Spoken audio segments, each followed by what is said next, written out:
Well, welcome back. If you watched the last video, you know that we did 3 radiator flushes to try to help the overheating issue on the 1975 Lincoln Continental. First was Thoro-flush, then we did Blue Devil, then we did Thermo-Cure. And while it is now better, it's still having overheating issues. And so I'm not super happy with the fan clutch that's on here.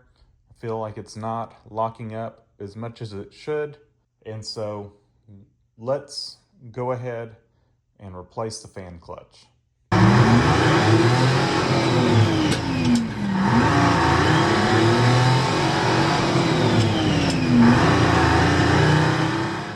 Okay, so we're working on our cooling issues, and looks like I bumped the hood oil on it.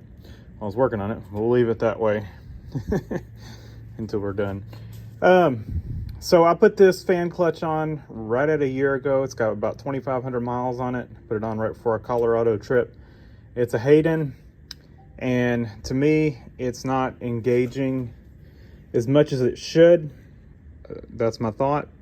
You know, with this thing running hot, it did not feel like it should, as much drag as it should. Now we're fighting two things here. I will say these things are, I think, if I remember right, they engage about 195 degrees. We've got a 180 degree thermostat on this thing, so we are going to see some temperature increase before the fan clutch will engage. That's just how this is going to work. You know, if we're sitting and we can't get enough airflow through this fan to keep us at 180, our temperature is going to have to rise to, 195-ish to see any improvement, and then we should hold there. But we're not. We're creeping up in the 200s. Now that's, I guess, 195 coming across the radiator, so the radiator would have to be at that temperature before we would see this engage, which that could be an issue. We may have a plug in the radiator still that's not allowing this to get up to a temperature to engage, but I can't really tell on that. We flushed the radiator. So what we're going to try doing is just swap out this fan clutch and hope that it is bad. That wouldn't be too uncommon to see, one fail quickly. It happens. So I did some research, and it looked like the best I could probably get. There's been, from what I'm reading, maybe some quality control issues with Hayden, maybe not, but from what I was reading, it looks like they are not quite what they were. Take that with a grain of salt. Do your own research, but that's what I was reading. And so I decided to go with the GMB. I thought this thing was made in Korea. It's actually made in China.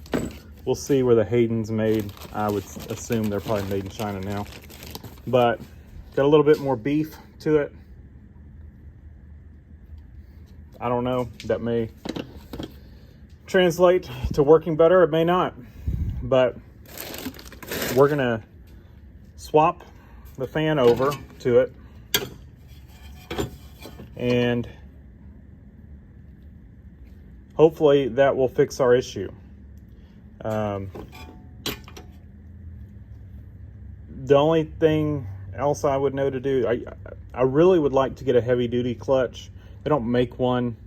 Heavy duty clutches, for information, normally engage at a lower temperature.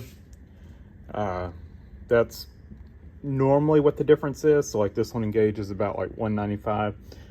I'm just making this number up out of my head. Say a heavy duty engages at 185. And so that's kind of the difference. They may have a little more drag to them as well. These things don't fully engage. They've got a drag, I think when I was looking up the specs, it's about 20-30% of engine speed once they're fully engaged. So, it's not a 1-to-1, and it does that by drag. So as the temperature increases, the drag on the clutch is going to increase so that this thing spins faster, if that makes sense. So that's how it works.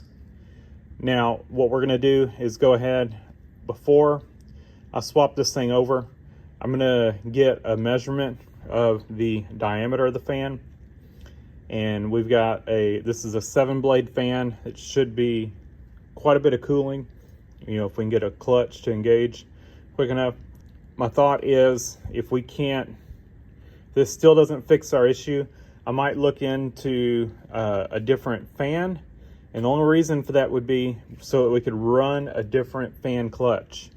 They make a fan clutch that has the same water pump bolt housing, and we can, you know, the depth here, we can get close enough that, you know, it's okay.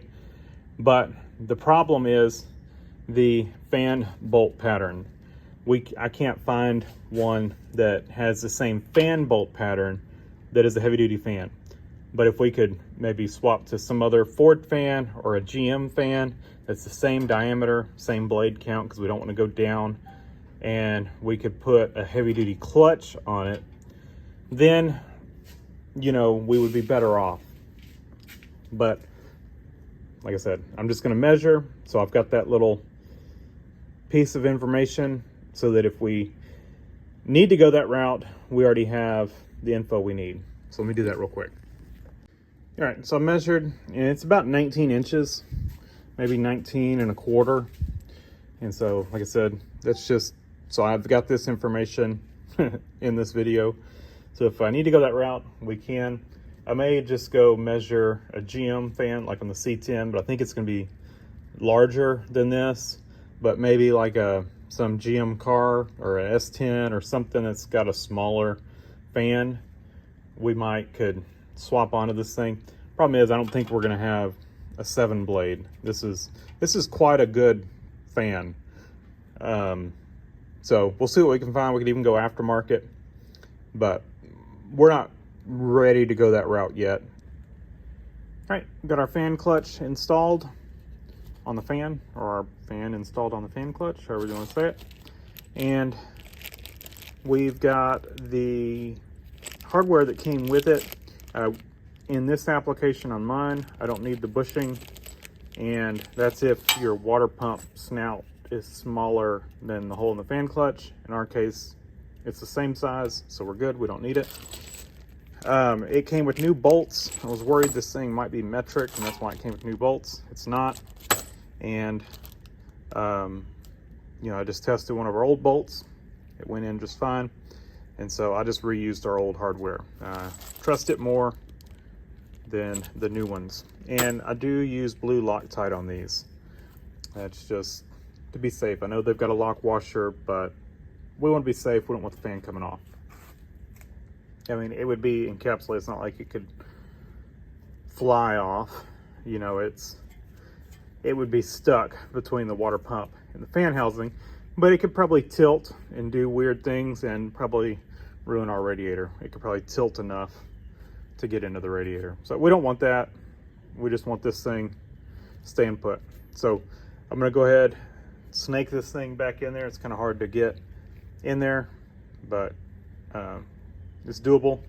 And then I'll bolt it back up to the water pump with our bolts. I do not put Loctite on those. I don't know why, but I don't. Yeah, I don't know why I do these and not those, but yeah, that's what I do. So gonna put those back on, and hopefully this thing will solve our issues. Again, definitely looks beefier, but technically it should be the same specs. So, but maybe it works better. That's our hope. All right, so here we go. It's installed. So like I said, we did some measuring, and we've got the fan measurement for this. The C10 over there I measured, it's about 1 inch wider. So, but you know, as far as clutches go, it seems like my best bet is probably to find some kind of a GM fan. If I wanted to go to a heavy duty clutch, that seems to be my best option there.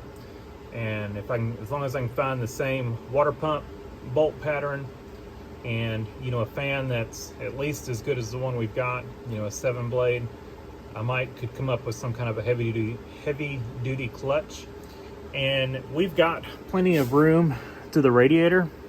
I mean, this thing could shift forward. We don't want to go back towards the water pump any, but if we needed to, we could shift this thing forward, you know, an inch easily, and still have room. You know, our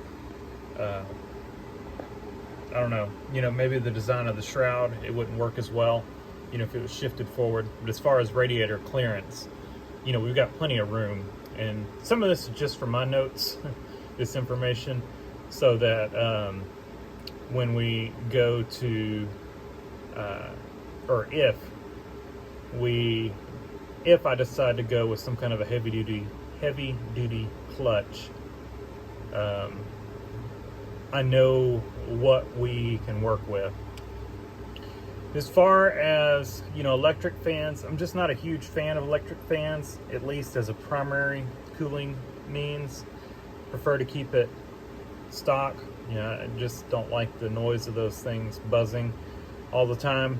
And I've got them on my Suburban and they work great, but in a classic car that didn't come with them, I'm hesitant to put them on it. I think if I was gonna have to go that route, I would probably I'd bite the bullet and buy the, you know, the $300 radiator that's supposed to go in this thing first, and hopefully that would cool it. So my theory is this thing came like this, it should cool like this. Our radiator should cool better than the factory one did, in theory. You know, it should have more cooling capacity, so we shouldn't be fighting cooling issues unless we have some problem. And I'm trying to eliminate the fan clutch from this, so if we still have a problem, my next bet would be, you know, this radiator's still plugged up somewhere. So that's my thoughts.